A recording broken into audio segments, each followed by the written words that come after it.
Welcome back to the Ramble recap breakdown of Daredevil Born Again. This was my favourite episode so far. It's a solid mix of action and story. I'm not sure about all of it, so let's go. That's a crazy amount of oil for eggs, and his wrist cracking is pretty, I'm not really sure about this guy. But he does like cats, so I take everything back. This woman does not give a shit about her job, and I'm 100% behind her. The build up to the big fight is great. We see Bullseye being charming, nice contrast to his cold-blooded nature. We see him examining his surroundings for things to weaponize. I do have two questions though. Why did he do it, and what kind of diner serves lobster? Bullseye's goal is to take out Fisk. How does this diner massacre get him closer to that? It just makes Fisk increase security. I mean, they're just there, in the tank, waiting to be boiled. The scene was more gory than I expected, but it's not over the top. It does a great job of showing his skill and character. The lobsters are there so he can kill someone with food. I disagree with what he said about the dog. Dogs in restaurants are unsanitary. I don't really care. I'm fine with dogs being inside. Fisk and Buck visit Red Hook. This is the angriest we've seen Fisk this season, and it's only going to get worse for him. Mr. Charles interrupts, and I'll be honest, the wombat stuff crosses the line from quirky to cringy for me. It's not as bad as the line Buck crosses. Mr. Charles is not going to forget that. He already thinks Fisk is unreliable as his guns are stuck in Red Hook. Now he knows Fisk is unpredictable. Those aren't really qualities anyone would want in a partner. Going back to what I said in a previous video, Fisk is a big fish in a massive pond. He was the biggest criminal in New York. Becoming mayor gives him more power. However, it also puts him on a lower tier of a bigger system. He's too used to being in charge and not having to answer to people. That's why he lashes out, and he is going to regret it. One scene later, we see how differently Vanessa handles confrontation. I will admit, despite what Albany magazine says about Governor McCafferty, fucking magazine, what year is this? She's not nearly as worthy an adversary as Mr. Charles. And it's a lot less tense of a scene in terms of personal safety. Both people know they're walking out alive no matter what. But the stakes are higher. The threat to revoke Red Hook's Freeport status would destroy the Fisk's empire.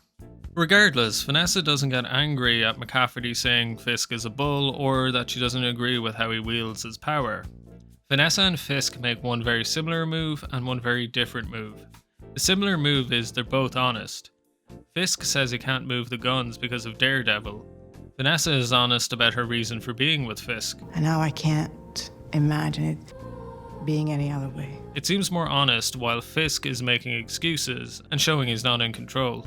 The different move is about promising. Fisk promises Mr. Charles his weapons. He points out it doesn't seem like Fisk is capable of delivering. Things escalate, guns are drawn, and Buck shoots. However, when the governor asks Vanessa, "Can you temper his darker impulses?" Vanessa doesn't promise any guarantees. She sidesteps the question and claims, "And I know how to bring out the very best in him." she's promising without promising, and she leaves the situation with the governor's backing, which is a far better position than how Fisk leaves his scene. Angela's story is the weakest of the episode. Paige is recording the testimonials of the rescued people. She has to get the recording to BB, but she can't do it because with task force everywhere, I'm too exposed. That's undercut by her visiting McDuffie after the AVTF raid. All she needs is a wig and there's no issue. Angela volunteers for the job, but Paige dismisses her as it's too dangerous. So what? I sold their truck. They're probably already looking for me. So the reason she can do it is the exact same reason Paige can't do it. Anyway, Paige relents and hands over the SD card. The next story beat is Angela visiting Javi, the kid who was stealing the wine in episode 2. She pays him to deliver the SD card, which he does. Overall, the issue with the story is, where's the conflict? The biggest issue she has to overcome is getting the SD card from Paige. That's at the beginning. She goes from A to B to C.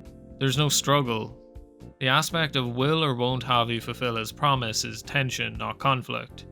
If there was a scene of her getting blocked by the task force and having to resort to paying Javi, that would show conflict, rather than the implied conflict of getting around the task force by going directly to Javi. We do get this shot at Daredevil, so worth it, I guess. This is minor. I've always taken it that Daredevil can hear and touch so good he can basically see. But being able to hear across the street seems like a little much. I did enjoy the fight. This woman must be so confused. She went from defending Bullseye to being his hostage. The scene does highlight Bullseye's bizarre choices, as he makes it clear he's going to try take out Fisk even though Bullseye knows Daredevil will try stop him. The climax of the episode is Bullseye attacking Fisk's boxing match. He's after Fisk, so of course his opening move is to take out an officer near Fisk. Vanessa open fires and she does hit the assassin, but then gets hit herself. She collapses, but is she dead? According to Vincent D'Onofrio, yes. I think it's a great character death. I would have hated to see this being a turning point for the character where she sees the errors of her ways and tries to become a more moral person. She was a villain, and she was more interesting as a villain. Fisk without Vanessa is trouble. He's already losing his grip on New York. The governor's backing is based on Vanessa being around. He's gonna want revenge. His anger's only gonna get himself more tangled up. This is my favourite episode so far, as it's a massive change in the status quo. Since the start of the season, it's been Daredevil trying to take down Fisk. Pretty standard Daredeviling. Taking Vanessa out of the equation changes everything. Fisk is in the worst situation since the start of the reboot. Buck taking out the Northern Star's first mate puts Daredevil on the back foot as well, so it's going to be interesting to see these characters react to their increasingly desperate situations. If you like this video, why don't you like this video, or subscribe, or both, or neither. Regardless, thank you for watching,